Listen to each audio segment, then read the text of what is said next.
My next guest is giving back in a number of ways because she has a number of talents. She is a life coach. She is an interpreter for the deaf. She is a dancer, and she's a certified hairstylist. Shirai Benton is accomplished in so many different areas, and she's using all of those talents to help others. We want to welcome you. Thank you. All right, talk about your career as a life coach. Well, my career as a life coach just started shortly, just 5 years ago.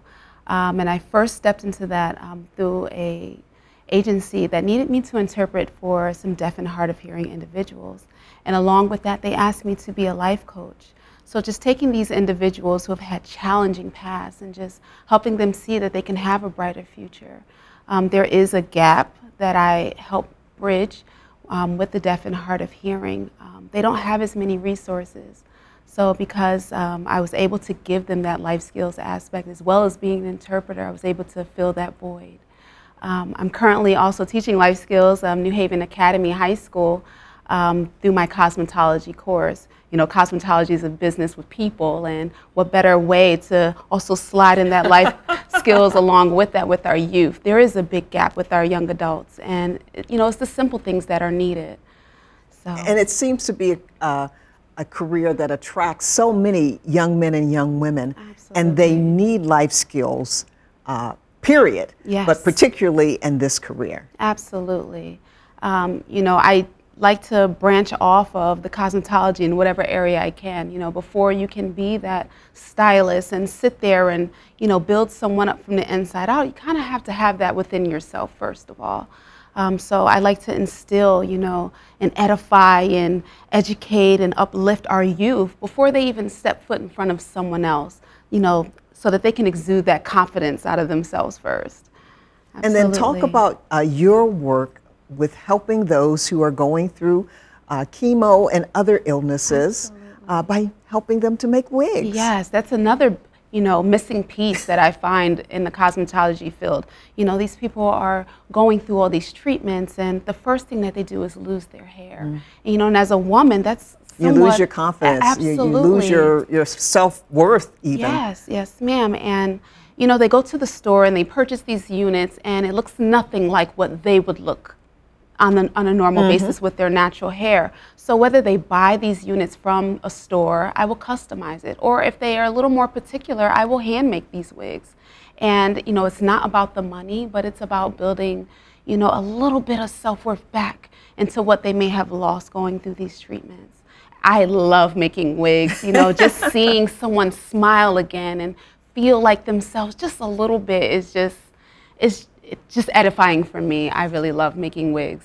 That's Absolutely. fantastic. Now talk about, how did you become an interpreter for the deaf? Oh, wow. My oldest sister is deaf. She's been deaf since 10 months. She has 2 boys, and my 2 nephews are also deaf. My sister made it a point to teach all of her younger siblings sign language. So I've been signing all my life, all 34 years of my life. Oh, that's great. Absolutely. And you're also a dancer. I am a dancer. God has blessed me with a lot of gifts and talents. I've been dancing since I was 3 years old. I've stepped into every genre from ballet, modern, jazz, hip-hop, African, tap, and lyrical. I love dancing. It's such an expression. I get to utilize my whole body, you know, to worship, what I say. And what particular dance is your favorite? Right now, I'm leaning towards lyrical because I get to combine all the different dance techniques into one. So yeah, I'm leaning towards the lyrical piece. And are you teaching dance as well? I am teaching dance. I don't have a studio, but I teach dance from my home. I go into the different high schools. There's students who may have had dance pieces that they have to perform in school, and they'll come find me. Can you help me with my choreography? And what sets me apart with my choreography is that I incorporate sign language in my dance. Oh. Yes. Oh, what has been the reaction? It's different. And a lot of people are like, what's that? That's new. That's not miming. You know, what are you doing? And that's American Sign Language. I'm very sensitive to the deaf community. So if I'm singing, if I'm dancing, I'm always incorporating sign language. That's fantastic. Now, talk about your future plans. Oh, my future plans. So I continue to work in singing. I'm going to go back into my aunt Doris Monk. She puts on stage plays, gospel stage plays. So I'm going to go back onto her team because it's another passion of mine. I'm going to continue working with music. My husband, he creates beats, and I'm a songwriter. So I've already completed a project with a couple of my friends. We call ourselves Rain, and we do gospel music, but it's like gospel R&B, and it really relates to the youth.